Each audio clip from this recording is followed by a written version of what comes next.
Dear viewers, আজ আমরা যাচ্ছি আমাদের একটা নার্সারি পুকুরে। ওইখান থেকে আমরা কিছু মাছ আমাদের একটা হারভেস্টিং পুকুরে শিফট করব। চলুন। এটা হচ্ছে আমাদের অন্য আরেকটা নার্সারি পুকুর, যেটাতে পরবর্তীতে কিনা প্যাটার্নিং করা হবে। ওই যে আঙুল দিয়ে দেখাচ্ছে একজনের কি পেয়ারা কাম হয়ে গেছে, যেটা আপনারা দেখতে পান নাই। এটা আমার একটা ঘাসের জমি, চলতেছে জালের প্রস্তুতি। ওইদিকে সেলসির যে যাত্রী গায়ে আছে না, ওই ভদ্রলোক হচ্ছেন পেশাদার, আর আমরা সবাই আনারি। আর তার থেকেও বড় কথা হচ্ছে এই যে এখানে আছে শয়ন, আমার 3টা বাইফুত আসছে শখ করে।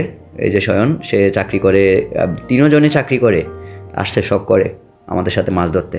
এই যে শয়ন। তো এখন আমাদের প্রস্তুতি চলতেছে। আজকে আমরা এখানে যেই মাছগুলো আছে, এই যে মারো, জোরে মারো, মাছগুলোকে এক পাশে নেওয়া হচ্ছে যেন আমরা খুব সহজে ওদেরকে কট করতে পারি। আর ওই যে বাইপুতদের কথা বললাম, ওরা সবাই শখ করে আসছে। টানো টানো টানো, দেখেন কি সুন্দর পরিবেশ। ওই যে ডাক্তারকে দেখা যাচ্ছে ওই পাশে, মেহেদি, শয়ন আর আমি এক পাশে আছি।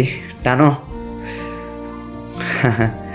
শয়ন তো জীবনও এটা করে নাই, এটা ওর জীবনে প্রথম। ওই যে নির্মল, ও শখ করে আসছে, ও কোনো দিন করে নাই। আর ক্যামেরাতে আছে আমাদের সঞ্জয়, ও কোনো দিন এগুলো করে নাই, এবং আশা করি ওরা কোনো দিন এটা করবেও না, করার প্রয়োজনও পড়বে না। এই যে আমাদের যে ডেস্টিনেশন গন্তব্য, আমরা এসে গেছি।